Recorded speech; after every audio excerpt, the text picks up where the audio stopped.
पहले भी बीच में कहा पत्रकारों को, और अभी भी कह रहा हूं कि यहाँ के विधायक छगन सिंह जी, उनको ये हिम्मत रखनी चाहिए। आज विधानसभा चल रही है, उनको खड़े होकर विधानसभा में कहना चाहिए कि मुख्यमंत्री जी, मैं आपका धन्यवाद देता हूं, मैं आवर से आता हूं, विपक्ष में हूं, भारतीय जनता पार्टी से जीता हुआ विधायक जरूर हूं, मगर जो पिछले 15-20 साल में सरकार कांग्रेस की आई जब काम हुआ, मगर इस सरकार के अंदर जो ऐतिहासिक फैसले आपने आवर के लिए लिए वो कभी पूर्व में देखे नहीं गए। मैं आपका धन्यवाद करता हूं। और ये भी करो, एक विधायक क्या होता है, विधायक पार्टी के सिंबल पे जीत के जरूर जाता है, मगर जीतने के बाद वो पूरे क्षेत्र का और 36 कौम का विधायक होता है। साथियों, ये जो यात्रा है ये कांग्रेस के झंडे के साथ में जरूर चल रही है, मगर इस यात्रा के आगे ये तिरंगा लेकर हमारा यात्री सबसे आगे चल रहा था। इस देश का मान और सम्मान हमारा तिरंगा लेकर चल रहा। ये यात्रा किसी व्यक्ति विशेष या राजनीति से भी बंधी हुई नहीं है। इसमें किसी भी समाज, सामाजिक संस्था, स्वयंसेवी संस्था, राजनीतिक दल का आदमी आ सकता है, क्योंकि इसमें कोई यात्रा के चलते समय कोई राजनीतिक बात नहीं करता है। भाइयों, इस देश के आजाद होने के बाद राहुल गांधी जी इस देश के पहले नेता हैं जो आजादी के बाद में कन्याकुमारी से लेकर कश्मीर तक 3,500 किलोमीटर से भी ज्यादा पैदल चले। आजादी के बाद आपने देखा होगा राजनीतिक पार्टी और नेता रथ यात्रा निकालते हैं, वाहन रैली निकालते हैं, अन्य सभाएं करते हैं, रैली निकालते हैं, मगर इस हिंदुस्तान का, इस देश का कोई भी ऐसा नेता, किसी राजनीतिक दल का नेता नहीं है जो देश आजाद होने के बाद में 3,500 किलोमीटर इस देश में पैदल चला हो। वो मात्र और मात्र है तो राहुल गांधी जी है। और यात्रा किस लिए है कि दिनों दिन राजनीति में जो हम देख रहे हैं, राजनीति का जो स्तर बना के रखा हुआ है वो दिन बर दिन गिरावट की ओर जा रहा है। हम लोग जातियों में, धर्मों में, भाषाओं में, राज्यों में आपस में बढ़ते जा रहे हैं, और वो इस देश के लिए अच्छी बात नहीं है। हमारे पूरक, हमारे स्वतंत्र सेनानी, हमारे पूर्वज जिन्होंने आजादी की लड़ाई लड़ी, अपनी शहीदी दी, उस लड़ाई में उनका सपना ये नहीं था कि एक राजनीति और राजनीतिकीकरण के लिए इस देश को जो है भाषाओं में और अलग अलग तरीके से बांटा जाए। आज राहुल गांधी जी ने जो संदेश दिया है वो संदेश ये दिया है कि राजनीति अपनी जगह है, मगर ये देश एक है, ये देश मजबूत है। भारत देश जो विश्व में अपने आप में एक शक्ति है, इस देश के अंदर कोई भी राज्य हो, कोई भी भाषा हो, कोई भी जाति हो, कोई भी धर्म हो, हम सब एक है। और एक भारत, मजबूत भारत जो इस पूरे मुल्क में हमारी जो भाषाएं हैं और जो लोग हैं वो विश्व में एक अलग उदाहरण पेश करती है। ये संदेश लेकर राहुल जी चले। आज हम लोग पूरे जिले के अंदर अलग अलग हिस्से में ये यात्रा निकाल रहे हैं, आगे भी निकलेगी। भारत जोड़ो का नारा आपने देखा, और हाथ से हाथ जोड़ो का मतलब ये है, हम गांव में मिलते हैं, हाथ जोड़ के अभिवादन करते हैं, राम राम करते हैं, हम हाथ मिला के राम राम करते हैं। गांधी जी कहते थे कि भारत की आत्मा जो है वो गांव में बसती है। हमारे गांव के अंदर 36 कौम के लोग एक जाजम पे बैठते हैं, वो कोई भी जाति धर्म का व्यक्ति हो।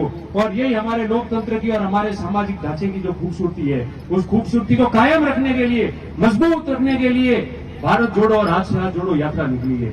मैं आप तमाम लोगों को शुभकामनाएं देता हूं कि आज इतना ऐतिहासिक आयोजन हुआ, सब लोग पैदल चले, मस्ती में चले, उन विचारों के साथ चले। आज सबको ये महसूस हुआ कि सन 47 से पहले आजादी की लड़ाई लड़ते समय वंदे मातरम का नारा लगाते हुए, भारत जाए की घोषणा करते हुए जब हमारे पूर्वज चलते थे तो किस तरीके से वो एक होके, इकट्ठे होके और इस देश को आजाद करने के लिए जाते थे। वो आज ऊर्जा सब में आई है और आप लोगों ने इस धूप में चले। आप सबका मैं धन्यवाद और आभार व्यक्त करता हूँ। बाकी आपको अभी पाराशर जी ने सारी बात बताई कि सरकार ने क्या नहीं किया, कितनी बजट घोषणाएं की है। काम करने वाला हमेशा काम करता है, और जिनका काम है कि सिर्फ बातें करो, खिलाफत करो, काम मत करो, वो व्यक्ति और राजनीतिक दल कभी सफल नहीं हो सकता। आज हम आउर की धरती पे खड़े हैं, पूरे जिले की बात तो बहुत दूर की बात है, अगर गिनावे तो शाम हो जाएगी। 2 साल कोरोना का समय गया, जब कोई फैसले नहीं हो पाए, कोरोना किस तरीके से हम लोग बचे उसके लिए सरकार लगी हुई रही, कोई काम नहीं हो पाए। मगर कोरोना खत्म होने के बाद 1-1.5 साल में जो ऐतिहासिक फैसले सरकार ने लिए हैं, अभी आउर में हम खड़े हैं, इस बजट में क्या नहीं दिया। सीएससी, पीएससी, औद्योगिक क्षेत्र, नगर पालिका, नया डीवाईएसपी का ऑफिस, क्या क्या इस आवर के अंदर नहीं दिया। मैंने अभी पहले भी बीच में कहा पत्रकारों को और अभी भी कह रहा हूं कि यहाँ के विधायक छगन सिंह जी, उनको ये हिम्मत रखनी चाहिए। आज विधानसभा चल रही है, उनको खड़े होकर विधानसभा में कहना चाहिए कि मुख्यमंत्री जी, मैं आपका धन्यवाद देता हूं, मैं आवर से आता हूं, विपक्ष में हूं, भारतीय जनता पार्टी से जीता हुआ विधायक जरूर हूं, मगर जो पिछले 15-20 साल में सरकार कांग्रेस की आई जब काम हुआ, मगर इस सरकार के अंदर जो ऐतिहासिक फैसले आपने आवर के लिए लिए वो कभी पूर्व में देखे नहीं गए। मैं आपका धन्यवाद करता हूं और ये मांग भी करता हूं कि ये बातें पूरी करो। एक विधायक क्या होता है? विधायक पार्टी के सिंबल पे जीत के जरूर जाता है, मगर जीतने के बाद वो पूरे क्षेत्र का और 36 कौम का विधायक होता है, सभी जाति बिरादरी धर्म का विधायक होता है। दुश्मन की भी प्रशंसा करनी है तो उसको मजबूत छाती के साथ में, मजबूती के साथ में, सीने के साथ में उसकी प्रशंसा करनी चाहिए कि आपने अच्छा काम किया है। और मेरी मांग ये है, छगन सिंह जी को विधानसभा में अभी भी दिन बाकी है, खड़े होके आवर के लिए और मांगना चाहिए और मांगने से पहले धन्यवाद देना चाहिए कि आपने इतने ऐतिहासिक काम किए। मैं छगन सिंह राजपुरोहित विधायक आपका धन्यवाद करता हूं और ये मांग मैं और करता हूं, वो मांगे भी आपकी पूरी हो जाएगी। हम सब नेता यहाँ बैठे, किसने कमी रखी है आप लोगों के लिए? मगर ये आपके टोल पे धरना दिया अभी थोड़े दिन पहले उन लोगों ने, उनकी खुद की सरकार कबाड़ा करके गई, टोल को आपने फ्री कर दिया और फ्री करने के बाद में जो धनी जिसने रोड बनाया था, पैसे लगाए थे, उसको पैसा क्यों नहीं दिया आपने?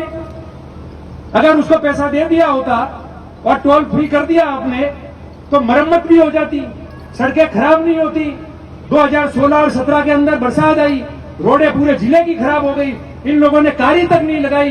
ये कोरोना आ गया, 2 साल हम लोगों को संघर्ष करना पड़ा और अब सरकार ने जो है वो सारे काम हाथ में लिए कि सारी रोडें ठीक हो जाए और आप जोधपुर जल्दी पहुंचो। इसलिए आपके जानौर से लेके इस आवर के मध्य होते हुए भी एक नई रोड जो है वो आपको इस बजट में दे दी सरकार ने और ये धरने के अंदर बैठ गए। बाद में उठाने वाला कोई नहीं मिला, चुपचाप समाचार आते कि हमें उबू बहनों है, ठीक उबा करा, उबू बहनों तो बेटा की बहनों है तो तपस्या करो। एक दाड़ो टेंट में हाफ आयो तो हड़कम मची रही है, हाफ नहीं हो गोगो है, नमस्कार करो तो जितावा आयो कि गोगा महाराज कोई गलती हुई मैं तो ठीक कर रही हो, नारियल वधेरो बटे ना नहीं है।